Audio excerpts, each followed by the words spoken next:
नियतीची सावली. गावाच्या शेवटच्या टोकाला हिरव्यागार डोंगराच्या कुशीत एक छोटंसं गाव होतं. तिथं राहायचा अर्णव, एक शांत आणि गूढ स्वभावाचा. गावाच्या दुसऱ्या टोकाला राहायची सायली, जणू चंद्राच्या शीतलतेसारखी सुंदर आणि हळवी. पहिल्यांदा सायली आणि अर्णवची भेट झाली गावातील जुन्या वडाच्या झाडाखाली. सायलीला वाचनाची आवड होती आणि अर्णवला लेखनाची आवड होती. एकदा वडाच्या झाडाखाली बसून सायली पुस्तक वाचत होती आणि अर्णव त्याच्या वहीत काहीतरी लिहित होता. अचानक वाऱ्याच्या झुळकीनं सायलीचं पुस्तक हातातून सुटलं आणि अर्णवच्या वहीत अडकून पडलं. दोघंही एकमेकांकडे पाहून हसले. त्या हास्यात काहीतरी वेगळंच होतं. एक अनामिक ओढ होती, एक अतूट बंध. सायली, स्वारी, पुस्तक वाऱ्याने उडून गेलं आणि तुमच्या वहीत अडकलं. अर्णव हसत म्हणाला, कदाचित हे संकेत आहेत. शेवटी शब्द शब्दांनाच भेटण्यासाठी धडपडत असतात. सायली हसली, म्हणाली, तुम्ही लिहिता? अर्णव, हो, थोडंफार, पण कुणासाठी ते अजून ठरलेलं नाही. सायली म्हणाली, मग मला वाचून दाखवाल का? अर्णव संकोचत, तुम्ही ऐकणार? सायली, शब्द प्रेमाने ऐकले गेले की त्यांना जास्त आयुष्य मिळतं. अर्णव, वा, आवडले तुझे विचार. शब्दाबद्दलचे, पण शब्दांच्या पलीकडे जाणारे. अर्णवने वही उघडली आणि एक कविता वाचायला सुरुवात केली. सावल्या लांबच लांब होत जातात संध्याकाळच्या ढगांच्या ओळीसारखे. सावल्या लांबच लांब होत जातात संध्याकाळच्या ढगांच्या ओळीसारखे आणि शब्द सुरेखपणे हळूच उगवतात मनातल्या ओलसर हिरवळीसारखे. सायली, सुंदर. शब्दांना इतके सुंदरपणे सजवले जाऊ शकते हे पहिल्यांदाच जाणवलं. त्या दिवसापासून दोघांचं बोलणं वाढलं. पुस्तक, कविता, स्वप्न आणि आयुष्य यावरच्या त्यांच्या कधी संपायच्याच नाहीत. अर्णवच्या कवितेत सायली उमटायची आणि सायलीच्या डोळ्यात अर्णव दिसायचा. पुस्तकासारखं ती रोज त्याला वाचायची आणि रोज तिला नवीन अर्णव कळायचा. काही दिवसांनी दोघे झाडाखाली पुन्हा भेटले. आता त्यांचा प्रवास तुम्हीकडून तूपर्यंत आला होता. अर्णव आकाशाकडे पाहत काहीतरी विचारात हरवलेला होता. कारण त्याला सायलीच्या कुटुंबाची पार्श्वभूमी कळालेली होती आणि त्याच्या मनात शंका होती की कदाचित नियती त्याच्या प्रेमाच्या मार्गात सर ठरेल. त्याच्या मनातील ते भाव सायलीने अचूक हेरले, पण तिला त्याच्याकडून ते जाणून घ्यायचे होते. म्हणून तिने त्याला विचारले, सायली, एवढं काय विचार करतोस? अर्णव, विचार करतोय की नियती खरंच अस्तित्वात असते का? नियतीला आपले प्रेम मान्य होईल का? सायली, तू नियतीवर विश्वास ठेवत नाहीस? अर्णव, मला वाटतं आपण नियतीला शब्दात बांधतो, कवितेत मांडतो, पण शेवटी तीच आपल्याला बांधून टाकते. कदाचित नियतीच माझ्याकडून शब्दाद्वारे कागदावर उतरत असते का? सायली हसत, किती गूढ बोलतोस, पण मला वाटतं नियतीच्या खेळाला आपलं मन कधीच पूर्णतः स्वीकारत नाही.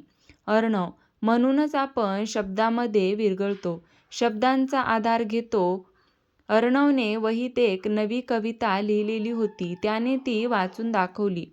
नियतीच्या हातात हात देऊन आपल्याला चालता आलं असतं तर नियतीलाही वाटलं असतं मनुष्याच्या सोबतीला खूप मोल असतं. सायली, नियतीला बदलण्याची संधी आपल्याला मिळत नाही. अर्णव, नियती आपल्याला बदलते. आपलं नशीब बनून ती आपल्याला चिकटलेली असते आयुष्यभर. सायलीला अर्णवबद्दल तिच्या आई वडिलांना सांगायचं होतं, पण तिला ठाऊक होतं की तिचं कुटुंब परंपरावादी आहे. तिच्या घरात प्रेमविवाह हा पर्याय उपलब्ध नव्हता. मुलीच्या लग्नाचा निर्णय आई वडील घेत आणि तो अंतिम मानला जात असे. तिला वाटत होतं की जर तिनं अर्णवचा उल्लेख केला तर तिच्यावर बंधन येतील. तिला समजावलं जाईल, कदाचित धमकावलंही जाईल आणि सर्वात महत्त्वाचं म्हणजे तिला तिच्या आई-वडिलांच्या विरुद्ध जाण्याची भीती वाटत होती. त्यांच्या भावना दुखावणं तिला शक्य नव्हतं. शिवाय अर्णव साध्या घरातला होता. स्थिर नोकरी नव्हती. फक्त त्याच्या लेखणीची त्याला साथ होती. सायलीच्या कुटुंबाला हे मान्य झालं नसतं. तिनं बरंच वेळा ठरवलं होतं की अर्णवचा विषय काढायचा. पण प्रत्येक वेळी ती घाबरली. तिला वाटलं, काय उपयोग? शेवटी निर्णय त्यांचाच असेल आणि जर मी आग्रह धरला तर त्यांच्यासाठी मी नालायक ठरेल. अखेर तिनं गप्प राहायचं ठरवलं आणि स्वतःचं प्रेम मनात दडून ठेवलं. कधी-कधी प्रेमापेक्षा कर्तव्य जिंकतं आणि सायलीनं त्याच कर्तव्याला आपलं नशीब आणि नियती मानलं. त्या दिवशी झाडाखाली सायलीनं अर्णवला सांगितलं की तिचं लग्न ठरलं आहे, तिच्या आई-वडिलांच्या इच्छेनुसार. दोघं बराच वेळ शांत बसले होते. अर्णव, कधी-कधी शब्द अपुरे पडतात सायली, आणि कधी-कधी मौनच सगळं सांगून जातं. अर्णव, जर मी तुला आजर्व करून थांबवण्याचा प्रयत्न केला तर? सायली, डोळ्यात अश्रू. तर मी ऐकेन, पण ते ऐकूनही थांबू शकणार नाही. मला माफ कर, मला समजून घेशील अशी मला आशा आहे. निशब्द आणि हृदयापासून भावनेने ओथंबलेल्या असहाय्य अर्णवच्या डोळ्यातून एक अश्रूसुद्धा बाहेर यायला घाबरू लागला होता. जमा झालेले अनेक अश्रू डोळ्याच्या आतच हातात हात धरून थांबून गेले होते. अर्णव, मग एक शेवटचा प्रश्न विचारू का? सायली, विचार. अर्णव, जर नियतीला शब्दात बांधलं गेलं असतं तर तू तिला कोणतं नाव दिलं असतंस? सायली, डोळ्यातील अश्रू पुसत. अर्णवने वही उघडली. त्याने 2 ओळी लिहिल्या. आपण हातात हात घ्यायचं. कधी नियतीच्या लेखीच नव्हतं. नियतीच्या लेखीच नव्हतं की आपण हातात हात घ्यायचं. पण पुढे उरलेल्या ओळी तो लिहू शकला नाही. ते पान त्याच्या अश्रूंनी ओले झाले होते. त्याने वही बंद केली. पेन बाजूला ठेवला. अर्णव थोडा वेळ स्तब्ध राहिला. मग हसून म्हणाला, सायली, आपल्या गोष्टीला सुखद शेवट नाही. कदाचित काही प्रेमकथात फक्त आठवणी असतात. सायलीच्या डोळ्यात पुन्हा पाणी आलं, पण तिने ते लपवलं आणि ती न बोलताच तिथून निघून गेली. काही दिवसांनी तिचं लग्न झालं आणि ती दुसऱ्या गावात निघून गेली. अर्णव मात्र तिथंच राहिला, वडाच्या झाडाखाली, वहीत तिच्या आठवणी लिहीत. आणि तिथंच ती प्रेमकथा अधुरी राहिली, सावलीसारखी. सूर्याच्या प्रकाशात हरवणारी. त्याने लिहायला घेतलेली 4 ओळीची कविता 2 ओळीतच अपूर्ण राहिली. काही वर्षांनंतर गावातील जुनी जत्रा आजही तितकीच रंगतदार होती. तीच गाणी, तोच उत्साह, तीच गजबज. जत्रेच्या कोलाहलापासून थोडं दूर ते जुनं वडाचं झाड तसंच होतं. उन्हामुळे त्रासल्यानंतर काही वेळ विसावा घ्यावा म्हणून सायली त्या झाडाखाली आली आणि तिच्या मुलीच्या हाताला धरून उभी राहिली. सायलीच्या जुन्या आठवणी जाग्या झाल्या आणि कंठ दाटून आला. तिच्या मुलीच्या डोळ्यात कुतूहल होतं. अचानक तिला पायाखाली कुणाच्या तरी लांब सावलीचा स्पर्श जाणवला आणि एक आवाज आला कुठून तरी, दूर भूतकाळातून आल्यासारखा. सायली. सायली हळूच वळली. समोर अर्णव उभा होता. त्याच्या चेहऱ्यावर एक वेगळंच शांत हास्य होतं. काहीसं थकलेलं, पण अजूनही तसंच. त्याच्या बाजूला एक लहान मुलगा होता. जणू अर्णव लहानपणी कसा दिसत असेल तसाच. क्षणभर काहीच आवाज आला नाही. फक्त जुन्या आठवणी हळूच मनात उमटत गेल्या. काही अश्रूंनी डोळ्यातून बाहेर पडल्या. सायली थोडंसं खोटं हसत आणि अश्रू पुसत. अर्णव, इतक्या वर्षांनी? अर्णव अश्रू पुसून हलकेच मान हलवत. खरंच इतक्या वर्षांनी? त्यांच्या मुलींनी एकमेकांकडे पाहिलं आणि बाजूला एका झाडाच्या सावलीत खेळायला लागले. सायली, काय करत आहेस हल्ली? अर्णव, लिहितोय अजूनही. पण आता माझ्या शब्दांना तो एक छोटासा वाचक मिळालाय.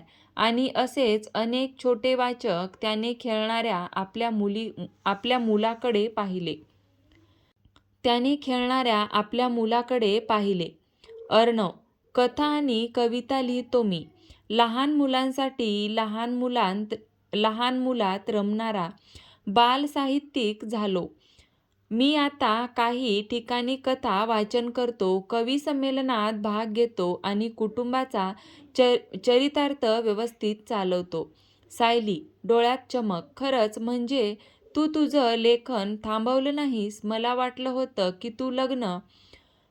अर्णव, मी लग्न केलं, पण काही शब्द मात्र जसे कायम अधुरे राहिले होते तशीच मला अधुरं करून ती पण निघून गेली. सायली, निघून गेली म्हणजे? अर्णव, गावात आलेल्या एका साथीच्या आजारात मी गमावलं तिला. सायली काही क्षण शांत झाली, निशब्द झाली. आता काय बोलावं हे तिला कळतच नव्हतं. पण मग हलक्या आवाजात ती बोलू लागली. सायली, कधी अधुरेपणातच पूर्णत्व असतं नाही का? अर्णव हसत, हो. पण अधुरेपणातच प्रश्नही खूप असतात. त्याचे उत्तर कधीच मिळत नाही. सायली, नाहीतर पूर्णत्व असं काही अस्तित्वात नसतं. आयुष्यात नेहमी काही ना काही घडतं जे अपूर्णत्वाची जाणीव करून देतं. त्यापेक्षा कधी तर अपूर्णत्वात पूर्णत्वाचा भास होतो. अर्णव हसत, पण तो फक्त भास असतो, सत्य नाही. सायलीकडे पाहून तो काही क्षण शांत राहिला.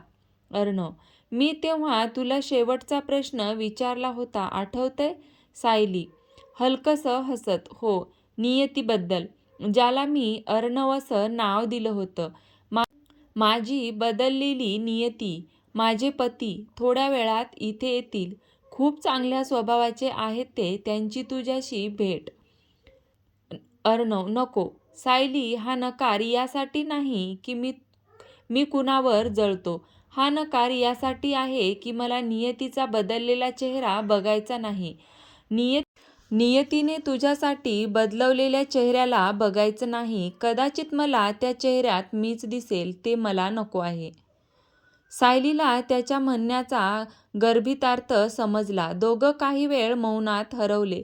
मग सायली समोर बघत म्हणाली, सायली, तुझ्या प्रेमाच्या कविता अजूनही तितक्याच सुंदर असतील नाही का? अर्णव थोडंसं हसत, आता त्या कुणासाठी लिहिल्या जातात हे मात्र बदललंय. तेव्हा अर्णवच्या आठवणीत त्याची पत्नी आली. सायली हलकसं हसत, तिच्या डोळ्यात हलकसं पाणी दाटलं. अर्णवही थोडा भावूक झाला, पण त्याने स्वतःला सावरलं. सायली, आपण वेगळ्या वाटा निवडल्या, पण त्या पुन्हा इथे येऊन मिळाल्या. अर्णव, हो. पण फक्त एका भेटीसाठी. नियतीने केलेली थट्टा आणि तिचे अस्तित्व आपल्याला तिने पुन्हा जाणून देण्यासाठी आपली भेट घडवली. नियतीपुढे कोणाचे काही चालत नाही हे तिने आपल्याला पुन्हा एकदा दाखवून दिलं. आपली छोटीशी भेट घडून थोड्या वेळाने त्यांनी आपल्या मुलांना बोलावलं. मुले खेळ सोडून आई बाबांकडे आले. सायली मुलीच्या केसावरून हात फिरवत, तिला मी रोज खूप गोष्टी सांगते. कधी माझ्या गोष्टीत तू असतोस अनामिक बनून. अर्णव मुलाच्या कुरळ्या केसावरून हात फिरवत, आणि हो, याला मी कधी कधी काही कविता ऐकवतो. त्यानंतर काही क्षण सायली आणि अर्णव त्यांनी एकमेकांकडे डोळ्यात बघितलं आणि ते दोघे खूप बोलले, पण शब्दाविना. एका मनातून दुसऱ्या मनाकडे निशब्द संवाद होत होता. जत्रेचा गजर पुन्हा ऐकू येऊन ते भानावर आले. तोपर्यंत सायलीचा नवरा दूरवरून येताना दिसला. सायलीच्या डोळ्याच्या एका कोपऱ्यातून अर्णवला ते जाणवलं. खाली वाकून सायलीने आपल्या मुलीचा फ्रॉक झटकला आणि तिचा हात घट्ट धरला आणि वर बघितलं. समोर कुणीही नव्हतं. काय गं तिकडे झुडपांकडे शून्यातून कुठं बघतेस? सायलीच्या नवऱ्याने विचारले.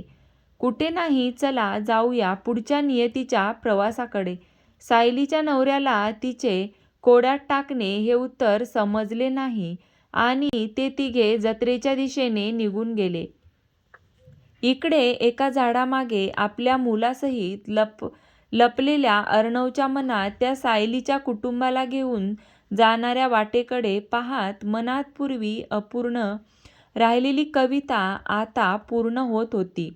नियतीच्या लेकीच नव्हतं आपण हातात हात घ्यायचं, कधी तुझ्या सावलीत शोधत राहिलो प्रेमाच्या हरवलेल्या वाटा किती. सावलीच्या वाटेवर अंधुक प्रकाश होता, तुझी आठवण मनात खास होती. हातातला हात सुटला, शब्दही हरवले, संपणाऱ्या सावलीत आठवणीचे क्षणही विझले.